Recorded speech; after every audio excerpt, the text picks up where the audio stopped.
Welcome students. आज हम लोग बात करेंगे स्क्वायर का एरिया और पेरीमीटर के बारे में। ठीक है, तो आइए देखते हैं। देखिए, स्क्वायर में एरिया निकालना हो तो साइड इंटू साइड फार्मूला। ठीक है, और अगर साइड निकालना हो एरिया दिया हो तो उसके लिए फार्मूला रूट अंडर एरिया। ठीक है, जैसे मान लीजिए कि 16 है, ये 16 इसका एरिया है। ठीक है, अगर हमको साइड निकालना हो तो रूट अंडर एरिया फार्मूला है। तो क्या डालेंगे 16, और ये 16 जो है 4 का रूट होता है, मतलब 4 इंटू 4 16 हो गया ना। ठीक है, अच्छा अब पेरीमीटर का फार्मूला 4 इंटू साइड, अगर साइड दिया हो पेरीमीटर पूछ रहा हो तो 4 इंटू साइड पेरीमीटर का फार्मूला हो गया। ठीक है, अगर हमारे पास पेरीमीटर का डाटा गिवन हो और साइड पूछा जाए तो perimeter by 4 equal to side, ये इसका फार्मूला हो गया। ठीक है, तो अभी हम लोग रेक्टेंगल और स्क्वायर का फार्मूला देखें। अब थोड़ा सा इसके ऊपर में क्वेश्चंस वगैरह देख लेते हैं। क्वेश्चन है find the perimeter and area of square of side 11 cm। ठीक है, मतलब हमारे पास डाटा क्या मिल गया, साइड मिल गया। स्क्वायर का साइड कितना दे दिया 11 cm। पूछता है पेरीमीटर निकालना है ना। तो पेरीमीटर का फॉर्मूला हम लोग क्या देखे हैं अभी, 4 इंटू साइड। ठीक है, 4 इंटू साइड कितना है 11 cm, तो ये 44 cm इसका पेरीमीटर हो गया। ठीक है, ये पेरीमीटर फाइंड आउट हो गया। अच्छा, अब दूसरा क्वेश्चन इसमें पूछता है कि एरिया ऑफ स्क्वायर, क्या पूछता है एरिया ऑफ स्क्वायर। तो एरिया निकालने का क्या फॉर्मूला होता है, एरिया ऑफ स्क्वायर का फॉर्मूला होता है साइड इंटू साइड, है ना, साइड इंटू साइड। तो साइड कितना है 11, और 11 इंटू 11 121 सेंटीमीटर स्क्वायर। ठीक है, ये एरिया का आंसर आ गया। एक चीज ध्यान देना है, पेरीमीटर जो होगा उसका यूनिट हमेशा नॉर्मल रहेगा, जो यूनिट साइड का रहेगा वही यूनिट रहेगा इसका, और एरिया का यूनिट हमेशा स्क्वायर में रहता है, हमेशा ये स्क्वायर में रहेगा। ठीक है, जो यूनिट रहेगा उसका स्क्वायर में लिखना है। The perimeter of square is 52 cm। यहाँ पेरीमीटर दिया हुआ है, यहाँ जो डाटा दिया है उसको हम पहले लिख देंगे, perimeter 52 cm। Find the area of square. ठीक है ना, एरिया। अच्छा एक चीज बताइए, स्क्वायर का एरिया का फॉर्मूला होता है साइड इंटू साइड। ठीक है, ये होता है फॉर्मूला। लेकिन हमारे पास में साइड तो दिया नहीं है कहीं भी, हमारे पास पेरीमीटर दिया हुआ है। तो हमको इस पेरीमीटर से पहले साइड निकालना होगा, साइड निकलेगा तभी हम एरिया निकाल सकते हैं। साइड कैसे निकलेगा, अगर स्क्वायर का पेरीमीटर दिया हो साइड पूछे तो स्क्वायर का साइड निकालने का फॉर्मूला होता है पेरीमीटर बाई 4। ठीक है, तो पेरीमीटर कितना है 52 है ना, बाई 4 तो कितना आ गया 13 cm। ठीक है ना, अब देखिए, अब हमारे पास अब जाकर के इस पेरीमीटर से ये फॉर्मूला अप्लाई करके हमारे पास साइड 13 cm आ गया। ठीक है, अब हमको एरिया निकालना है, तो एरिया का फॉर्मूला साइड इंटू साइड। अब हमारे पास साइड कितना मिला 13 इंटू 13, मतलब 169, और यूनिट क्या होगा स्क्वायर में, मतलब सेंटीमीटर स्क्वायर। ठीक है ना। नेक्स्ट क्वेश्चन हमारे पास है the area of a square is 144 metre square. Area दिया हुआ है कितना 144 metre square. Find its perimeter, है ना। पेरीमीटर का फॉर्मूला क्या होता है पहले वो देख लेते हैं। पेरीमीटर का फॉर्मूला कितना होता है 4 इंटू साइड, ये फॉर्मूला होता है। मतलब कि हमको पेरीमीटर निकालने के लिए साइड की जरूरत पड़ेगा, और साइड हमारे पास क्वेश्चन में नहीं दिया है, हमारे पास सिर्फ एरिया दिया हुआ है। तो इस एरिया से हमको साइड निकालना है। हम लोग फॉर्मूला देखे थे कि अगर एरिया दे रखा हो तो साइड कैसे निकालेंगे, side equal to root under area. ये फॉर्मूला हम लोग पढ़े थे कि जब एरिया दिया हो तो साइड निकालने के लिए उसका फॉर्मूला होता है side equal to root under area. अब रूट एरिया कितना है 144 दे रखा है ना, 144, तो ये 144 का रूट है ना, 144 का रूट आएगा 12। क्यों आएगा 12, क्योंकि 12 इंटू 12 है ना, 12 इंटू 12 144 होता है, ठीक है। और ये 12 इंटू 12 को हम लोग एक्सपोनेंट में जो क्लास हम लोग किए थे उसमें हम लोग इसको सीखे थे कि 12 का पावर 2, मतलब 12 को 2 बार मल्टीप्लाई है तो 12 का पावर 2 भी लिख सकते हैं। तो ये स्क्वायर से ये रूट कैंसिल हो जाएगा, तो कितना बचेगा, 12 बचा। तो यही 12 हम यहां यूज किए हैं, ठीक है ना। अब हमारे पास में साइड निकल गया, इसका यूनिट हो जाएगा मीटर, ठीक है। हमारे पास साइड निकल गया तो पेरीमीटर का फॉर्मूला यहां अप्लाई कर देंगे।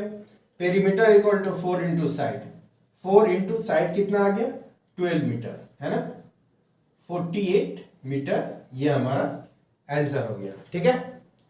ये क्वेश्चन है, the length of the diagonal of a square is 12 cm।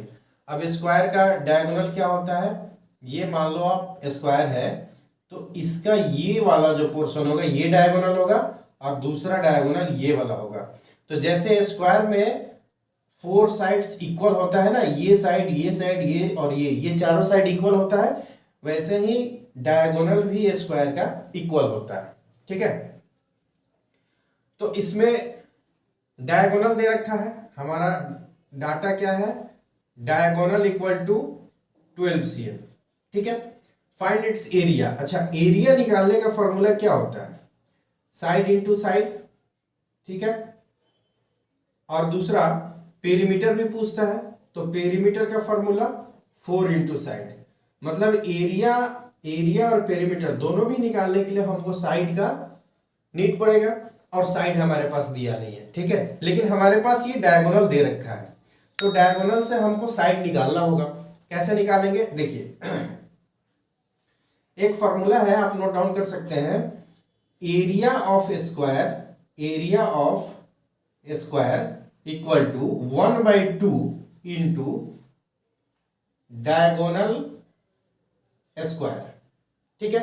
मतलब 1/2 इंटू डी स्क्वायर, 1/2 डायगोनल तो दे रखा है ना, डायगोनल 12 cm, 12 इंटू 12, इसको कैंसिल करेंगे 6 और ये हो जाएगा 72 सेंटीमीटर स्क्वायर, ठीक है ना।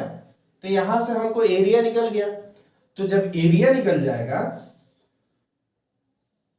तो हमारा साइड कैसे निकलेगा, साइड जब एरिया दे रखा है, साइड निकालने का फॉर्मूला हम लोग पढ़े थे, रूट अंडर एरिया, है ना। और एरिया कितना 72। अब 72 का रूट कैसे निकालेंगे, देखिए यहां पे सीखिए, इसको हम बता देते हैं। 72 को फैक्टराइज करेंगे, स्मॉलेस्ट से चालू करेंगे, 2 36, 2 18, 2 9, 3 3, मतलब ये 72 को हम लोग लिख सकते हैं root under 2 into 2 into 2 into 3 into 3, ठीक है। अच्छा, अब यहां देखिएगा, इसके बाद यहां लिख रहा हूं रूट अंडर ये 2, ये दोनों जो है पेयर में है तो 2 का स्क्वायर लिख सकते हैं, ये सिंगल बच गया तो सिंगल लिख दो, ये 3 इंटू 3 तो 3 का स्क्वायर, मतलब यहां से ये स्क्वायर से ये रूट कैंसिल होकर के 3 बाहर, इंटू 2 का स्क्वायर से रूट कैंसिल होकर के 2 बाहर, और ये बेचारा पेयर में नहीं है, ये स्क्वायर के फॉर्म में नहीं है, सिंगल है, मतलब ये रूट में सिंगल बच जाएगा, रूट 2। इसका वैल्यू कितना, 3 2 6 रूट 2, है ना, ठीक है। अब इसका रूट 2 का वैल्यू भी पुट कर सकते हैं आप, 6 इंटू,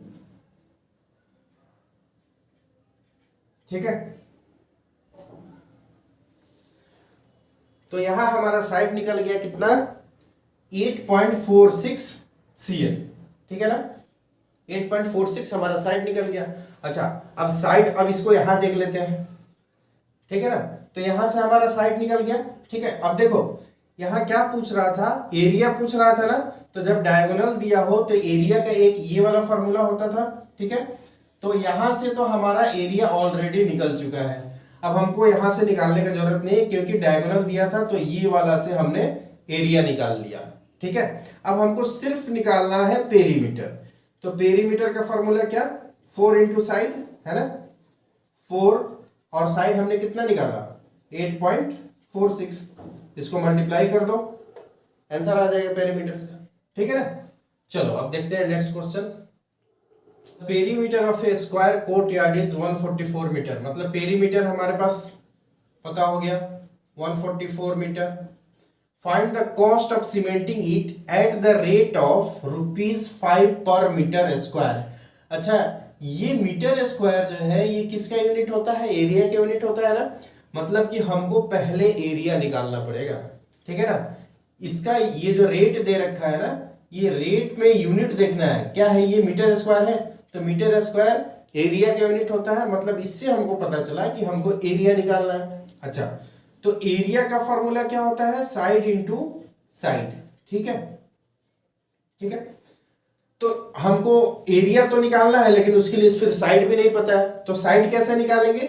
अब ये देखो, ये पेरीमीटर दे रखा है ना, पेरीमीटर, तो साइड का एक फॉर्मूला होता है पेरीमीटर बाई 4, है ना। तो पेरीमीटर 144/4, ये आ गया 36 मीटर। अब हमारे पास ये 36 मीटर जो है साइड निकल गया, ठीक है।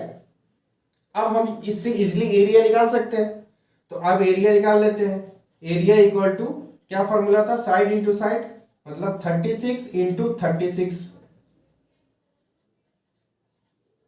1296 मीटर स्क्वायर, ठीक है। ये एरिया आ गया। अब कॉस्ट पूछता है, यहां एरिया चाहिए था, आ गया, ठीक है। अब कॉस्ट पूछता है, तो कॉस्ट का क्या, जो हमारा ये देखो ₹5 पर मीटर स्क्वायर, मतलब 1 मीटर का कॉस्ट ₹5 है, तो इतना, सॉरी 1 मीटर स्क्वायर का कॉस्ट ₹5 है, तो इतना मीटर स्क्वायर का कॉस्ट कितना होगा, तो इतना में 5 से मल्टीप्लाई कर देंगे, जो आंसर आएगा वो रुपीज हो जाएगा, और यही इसका कॉस्ट होगा, ठीक है। इसको मल्टीप्लाई करके आप आंसर लिख लो, ठीक है ना। पिछला क्लास में कहीं पे कोई सॉल्यूशन था, इसी तरह करके मैंने छोड़ा हुआ था, है ना, कोई टॉपिक पढ़ा रहा था मैं, तो उसमें एक स्टूडेंट बाद में पूछा कि सर अब इसको जो आप ऐसे मल्टीप्लाई लिखे हैं और यहाँ पे, तो इसको मल्टीप्लाई कैसे करेंगे।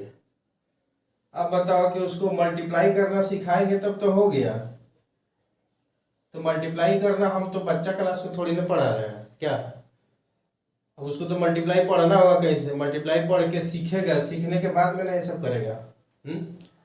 तो अगर कोई मल्टीप्लाई पूछ दे, हाँ और एक जन पूछ दिया कि सर ये जो आप ब्रैकेट लिखे इसी में लिखना है क्या, इधर तो कहीं नहीं लिख सकते हैं क्या यहाँ पे, अरे तुम कहीं लिखो ना, यहाँ लिखो, यहाँ लिखो, जहां मन करता है वहां लिखो ना, तुमको आंसर से मतलब मल्टीप्लाई करके इधर नहीं उधर लिख दो, क्या फर्क पड़ता है, लेकिन आंसर लिखो, तुम यहाँ लिखो, यहाँ लिखो, कहीं लिखो, आंसर आना चाहिए मल्टीप्लाई करके, है कि नहीं। एक से एक स्टूडेंट है।